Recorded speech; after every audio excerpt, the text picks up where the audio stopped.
Hubo un periodo en mi vida en que no podía dejar de mirar por encima del hombro. Fueron 3 noches distintas, 3 encuentros que, por separado, se habrían quedado en una anécdota inquietante, pero cuando sumé las piezas me di cuenta de que algo o alguien me estaba observando de manera persistente. Tenía 28 años, vivía en un apartamento viejo en el centro de la ciudad y trabajaba desde casa por las noches, así que la mayoría de mis movimientos se hicieron previsibles. La primera vez fue un ruido en el pasillo a las 3 de la mañana. La segunda, una serie de golpes en la puerta que nadie debía tocar. La tercera, una fotografía que cayó sola de la pared mientras alguien susurraba mi nombre fuera de la ventana. Sentí, en cada ocasión, un frío seco que me subía por la nuca, un latido en los oídos como si alguien tratara de comunicarme algo sin palabras. No imaginé que todas esas noches terminarían conectadas, ni que terminaría pidiéndole a un amigo que me acompañara para abrir la puerta, por miedo a mirar atrás. Quédense conmigo, porque voy a contar exactamente lo que pasó en esas 3 noches que me hicieron mirar detrás de mí más de una vez. La primera noche fue la más sencilla de describir en principio, pero la que más me dejó sin aire. Era un martes de otoño, las hojas golpeaban las ventanas y la ciudad estaba en un sueño que yo no lograba alcanzar. Me desperté porque escuché pasos en el pasillo, pasos lentos que no eran los míos. Caminé hasta la puerta de mi cuarto con la sandalia aún en una mano y una taza de té frío en la otra. Vi la luz del pasillo encendida, un rectángulo amarillo que recortaba las sombras, y por un segundo pensé que sería Carlos, el vecino del cuarto de al lado, que a veces volvía tarde del turno. Abrí apenas la puerta, lo justo para asomar la cabeza, y ahí estaba una figura parada al final del corredor, inmóvil, como esperando que alguien más hiciera algo. No la veía claramente, solo su silueta contra la luz de emergencia del edificio. Sentí la madera fría en mi mano, el aire con olor a moho y café rancio desde el pasillo, y un zumbido leve en los oídos que no pude ubicar. Le dije, sin intención de sonar fuerte, «¿Quién anda ahí?». No respondió. Di un paso y escuché un susurro, tan bajo que pensé que venía de la alfombra. «No te muevas». Me quedé paralizado. La persona dio un paso hacia la izquierda y el sonido de las uñas raspando el pasillo me revolvió el estómago. Grité y con un movimiento torpe cerré la puerta y la bloqueé. Escuché pasos que se alejaban y luego la puerta de entrada del edificio cerrarse con un portazo. Al día siguiente supe que Carlos había estado de viaje, que Luisa, la administradora del edificio, no había dejado a nadie alojar. Entrar esa noche, y aún así alguien había estado allí afuera mirándome. Esa madrugada me obligó a instalar una cadena en mi puerta y a recibir la primera llamada de Martín, el policía del cuadrante, que revisó el registro y no encontró nada inusual, a excepción de una tapa de alcantarilla abierta en la cuadra que podía servir de acceso alternativo. La segunda noche ocurrió unas semanas después y fue más directa, violenta en su sencillez. Era una madrugada de viernes en la que había salido a cenar con Ana y Ricardo. Regresé tarde, con el olor a salsa y humo todavía pegado en la ropa. Me olvidé la llave dentro del apartamento, algo que había pasado antes, pero esta vez, cuando me acerqué a la puerta principal del edificio, alguien empezó a golpear mi puerta con fuerza. Primero fueron toques leves, luego golpes secos que retumbaban en la madera, como si alguien golpeara con la palma de la mano. Me apoyé en la pared, la supe fría y húmeda, y el viento trajo hasta mí un aroma fuerte a alcohol y a tabaco quemado. Grité, «Ya voy», como de costumbre, pero nadie respondió con un nombre. Toqué el pomo y supe que la cerradura no estaba forzada. Pedí por dentro a gritos que se identificaran, y la respuesta fue una voz cavernosa que decía, «Abre, sabes que estoy aquí». El tono me revolvió. Volví a gritar, «¿Quién es? ¿Qué haces en mi puerta?». Hubo silencio, y alguien dijo, «No hagas problemas, abre». En ese momento mi teléfono vibró con un mensaje de Ana, «¿Llegaste ya?». Yo respondí mientras miraba la mirilla y no veía nada. «Estoy en la puerta, hay alguien golpeando».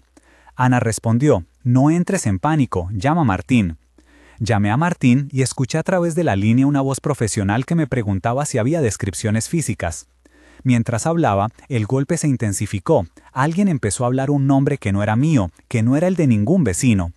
De pronto, una mano golpeó la puerta con tal fuerza que sentí la madera temblar. Respondí con fuerza, «Basta», y escuché risas bajas, como de varias personas, cerca de la reja del corredor. Fueron momentos en que mis sentidos se tensaron. Vi gotas de lluvia formando un espejo en el suelo, olí tierra mojada y cerveza, sentí la vibración en el pomo, noté el gusto metálico del miedo en la boca.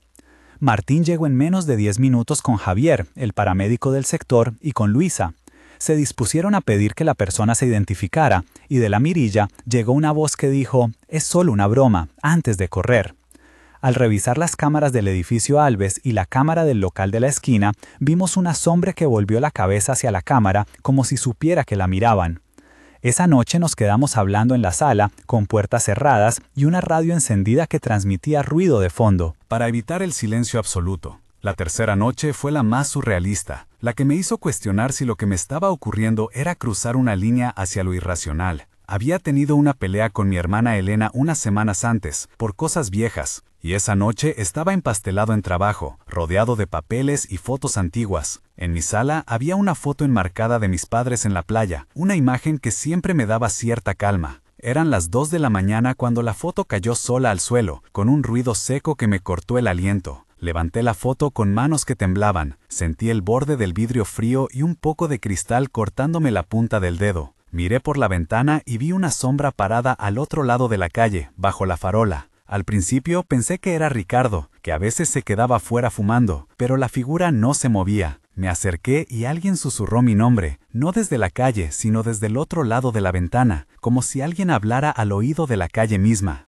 «Pedro». La palabra rebotó en la persiana. Levanté el teléfono y marqué a Ana. Mi voz salió ronca. «¿Estás afuera?» Ella dijo, «No, estoy en casa, tranquila». Unos segundos después escuché otra voz, más cerca, que decía, «No mires detrás». Mi corazón se aceleró hasta dolerme el pecho. Abrí el candado de la ventana lentamente y la sombra desapareció tan rápido que no alcancé a distinguir si había sido una persona o algo que adoptó forma humana. Esa noche encontré una nota pegada en la entrada del edificio con tinta roja que decía, un solo nombre, escrito de nuevo y de nuevo, «Pedro, Pedro, Pedro». Sentí la saliva seca en la boca, un olor a tinta fresca y disolvente. No pude dejar de pensar que había alguien que me conocía demasiado bien, alguien que sabía mi nombre sin necesidad de luces ni de ventanas. Antes de seguir, quiero contarles un poco de por qué reaccioné como reaccioné, porque hay cosas de mi pasado que explican por qué, ante esos signos, yo no pude simplemente encogerse de hombros. Yo crecí en un pueblo pequeño al que sigo yendo algunas veces durante el año. Mi infancia estuvo marcada por varias mudanzas por el trabajo de mi padre, un hombre que se llamaba Luis y que cambiaba turnos frecuentemente, y por la muerte prematura de mi madre, Ana María, cuando yo tenía 10 años. Esa ausencia dejó un hueco persistente que siempre intenté tapar con rutina y control. Desde joven aprendí a observar, a contar pasos en los pasillos, a llegar antes de la noche a cualquier casa por miedo a quedarme solo fuera. Estudié comunicaciones, trabajé en radio y aprendí a escuchar tonos y silencios, a distinguir un suspiro de un bostezo. Mis amistades de entonces eran pocas. Martín, el compañero de facultad, que ahora es policía, Ana, la amiga de toda la vida que siempre atendía mis llamadas,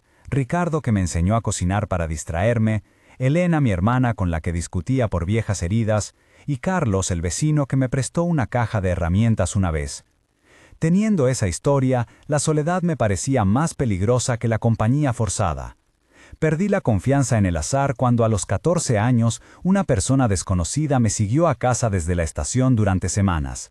Aprendí a trancar puertas 2 veces y a no responder a golpes nocturnos sin luz indirecta. Esa mochila de desconfianza pesa y explica por qué aquellas 3 noches me sacudieron de una manera visceral.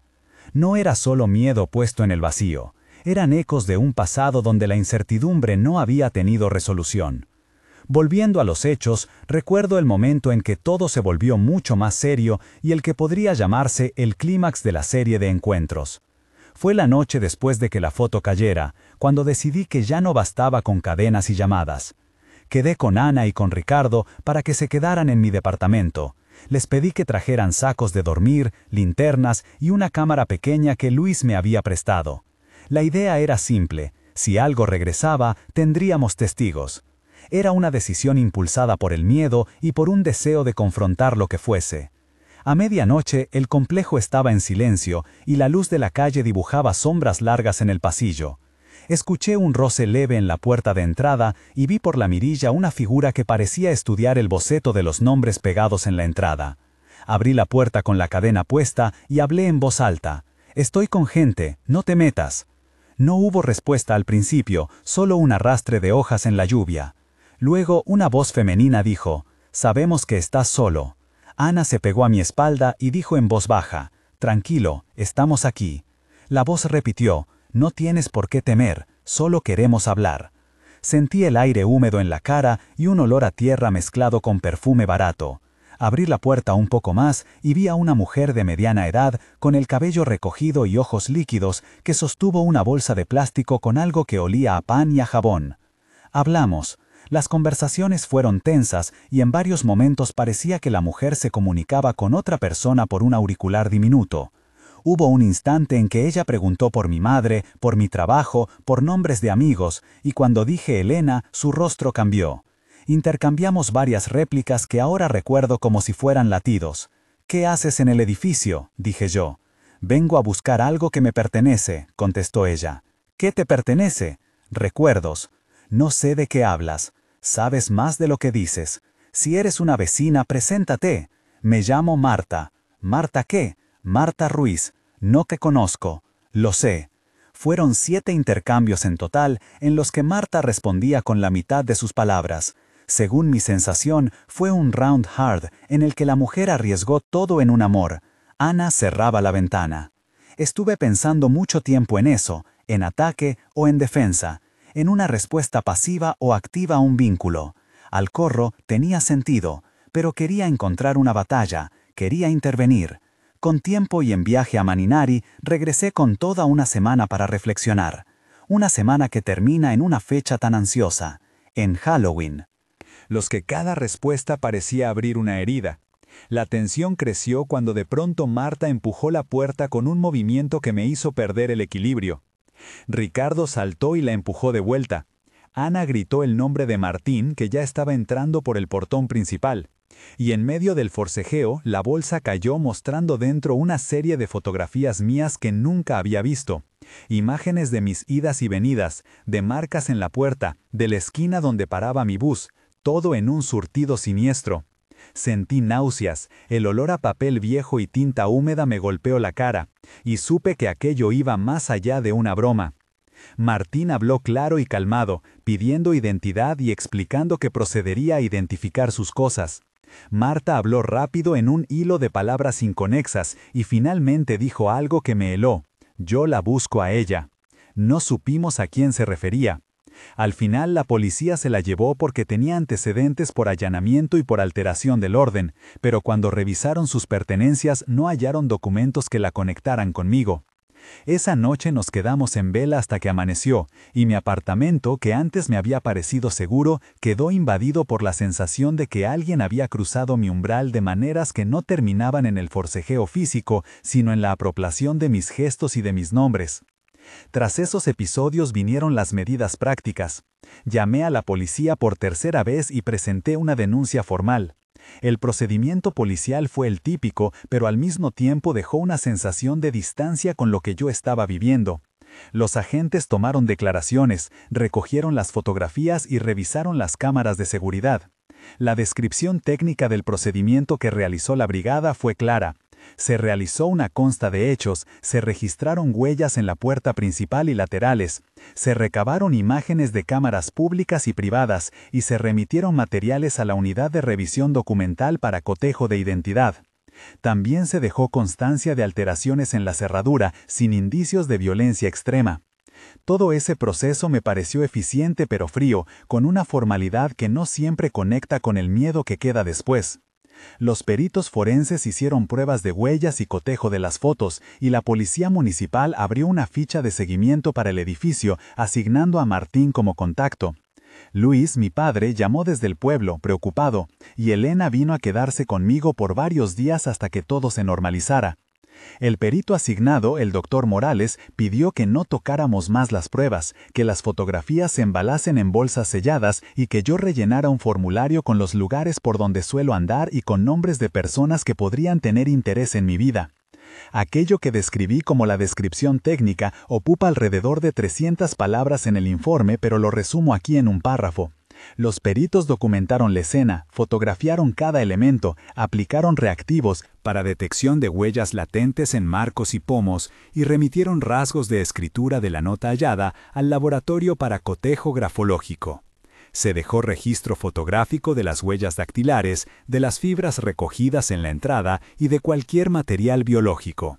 Asimismo, se solicitó a los servicios de emergencias revisar cámaras de la ruta habitual y cruzar horarios con actos reportados. La formalidad del papeleo me acompañó durante semanas, pero el papeleo no me devolvía la sensación de dormir tranquilo. Hubo momentos de tensión que aún hoy recuerdo con una nitidez que me corta la respiración. Uno de ellos fue cuando abrí la bolsa de Marta y vi las fotos de mi vida cotidiana en las que alguien había registrado mis horarios y mis pasos. Sentí una opresión en el pecho que me dejó sin aliento. Otro momento fue cuando, en la madrugada, escuché un susurro detrás de la puerta que decía mi nombre con la voz de una persona que conocía, y no supe si seguir con la puerta cerrada o abrirla para enfrentar la voz con coraje. Y el tercero fue cuando me entregaron un sobre sin remitente con una tarjeta que decía una frase que solo mi madre usaba decir: «No te fíes de las sombras». Cada uno de esos momentos me dejó en un estado de alerta sostenida, con el pelo pegado a la nuca, la piel de gallina y el corazón al límite. Recordaré esas 3 escenas en 2 o 3 párrafos que sirven para respirar y entender. En la primera escena sentí la madera de la puerta fría y la saliva seca en la boca, un terror antiguo que me llevó a mirar la mirilla 100 veces. En la segunda, la contundencia de los golpes me hizo oír mi sangre como un tambor en la sien y pensar en abrir una ventana por si debía escapar. En la tercera, las fotos y la nota funcionaron como un pasaporte hacia la paranoia, cada objeto familiar convertido en amenaza. Esos instantes no duraron horas, pero se repitieron en mi cabeza en bucle durante noches. A la comunidad le pedí ayuda en comentarios y mensajes. Puse un aviso en el tablón del edificio y hablé con vecinos como Carlos, que me contó que había visto a veces una mujer rondando la cuadra.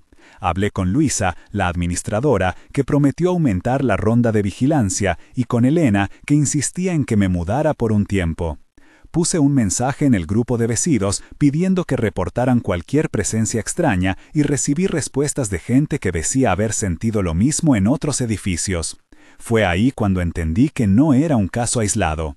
La interacción con Martín fue clave. Él coordinó un patrullaje nocturno por 3 semanas y pidió a Javier que me enseñara técnicas básicas de seguridad. Además, contacté a una trabajadora social llamada Sofía, que se ofreció a acompañarme en llamadas cuando me sentía más ansioso. Estas interacciones me dieron cierta sensación de control, pero también hicieron evidente que alguien había cruzado un límite. Con el tiempo, sucedieron otras cosas que parecían pequeñas pero que eran concluyentes. Encontré marcas en la madera de la puerta a la altura de la mirilla, como si alguien hubiera intentado forzarla con algo fino. Un día, aparecieron flores marchitas en el felpudo sin que nadie supiera cómo habían llegado, y una tarde recibí una carta sin remitente con recortes de prensa sobre un edificio similar en otra ciudad. Esas pequeñas evidencias acumuladas fueron las que empujaron a la policía a considerar que la situación ameritaba seguimiento. Presenté todos los objetos como pruebas: la bolsa con fotos, la nota con mi nombre repetido, la tarjeta con la frase de mi madre y la foto rota. La fiscalía abrió una carpeta y nos dieron un número de caso. Me quedé con la sensación de que el proceso era lento y que entre formularios y sellos el peligro real era lo que me sucedía entre las paredes de mi casa. Un mes después de los eventos principales, seguía sin dormir bien. Había instalado cámaras discretas en el pasillo y una en la ventana de la sala. Había cambiado las cerraduras y enseñé a mis vecinos a reconocer rostros sospechosos. Elena se quedó conmigo por 2 semanas y me llevó a una consulta con un psicólogo que me ayudó a ordenar pensamientos. La policía me notificó que Marta tenía antecedentes y que la habían identificado parcialmente como persona con problemas psiquiátricos y un historial de vagabundeo. Se la citó a audiencia y se recomendó tratamiento. Hubo una sensación de alivio administrado y en las noches todavía escuchaba ruidos, pero cada vez menos. Sentí que mi apartamento volvía a su estado de pausa, aunque con una cautela nueva. En ese primer mes, las cámaras no registraron nuevos intrusos, pero sí captaron figuras que pasaban por la calle sin detenerse, y una vez, una persona que miró fijamente hacia la ventana justo antes de doblar la esquina. El miedo no se fue, pero se convirtió en vigilancia activa.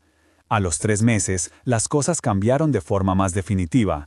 La fiscalía me pidió que colaborara con un retrato hablado y con la entrega de las pruebas para cotejar con archivos de otros allanamientos. Martín me avisó que el caso de Marta había avanzado a una medida de seguimiento ambulatorio y que había un equipo asignado para monitorear su situación. Yo había rescindido el contrato de la cerradura anterior y contratado a un cerrajero de confianza llamado Pablo, que me instaló un sistema de cierre reforzado y me enseñó a utilizarlo. Empecé a notar menos miradas en la calle y más rostros nuevos en el edificio. Hablé con Luisa sobre la posibilidad de cambiar la iluminación del pasillo y de mejorar la visibilidad nocturna, y ella gestionó nuevas lámparas. 3 meses después, me sentía más capaz de salir de noche sin revisar cada sombra, aunque seguía revisando la cerradura antes de postarme. El cierre del proceso legal aún no era definitivo, pero sentí que había recuperado parte de mi calma. 6 meses después, la vida había retomado una normalidad que voy a decir honesta y lenta. Marta cumplió con parte de la medida que le impuso la autoridad, tuvo terapias y su ficha quedó en seguimiento. Yo me mudé a un apartamento en el mismo barrio, pero con una entrada más iluminada. Instalé una cámara en la sala que me permitía ver el pasillo desde el teléfono y comencé a compartir lo que me había pasado con amigos para ayudarles a tomar medidas. La experiencia me dejó marcas. Todavía reviso la puerta 3 veces antes de dormir, y a veces, cuando escucho un ruido en la madrugada, miro por la mirilla recordando aquellas 3 noches. Pero también me dejó algo positivo. La red de gente que respondió en el momento difícil: Martín, Ana, Ricardo, Elena, Carlos, Luisa, Javier, el doctor Morales y Sofía. Fue una lección sobre cómo reaccionar colectivamente. Aprendí que la vigilancia no es paranoia cuando se transforma en comunidad. Aún así, hay noches en que me sorprendo al mirar detrás de mí y me pregunto si hay historias sin resolver que alguien aún recorre en la ciudad. Si esta historia te movió, suscríbete para escuchar más testimonios como este y comparte en los comentarios si alguna vez miraste detrás de ti y encontraste algo que no esperabas. Y si quieres ayudar a otros, empieza por contar la ciudad y la edad de tu experiencia para que se entienda mejor. Después de todo lo que conté, todavía me queda una frase que no puedo quitarme de la cabeza, una que me dejó Marta en un murmullo y que ahora repito cuando cierro la puerta. A veces, lo que nos hace mirar detrás no es solo el miedo a lo desconocido, sino el temor a reconocer que alguien conoce nuestros rincones más íntimos. Si esta historia te tocó, suscríbete, comparte y cuéntame abajo lo que te ha hecho mirar por el hombro. La seguridad nunca volvió a ser la misma.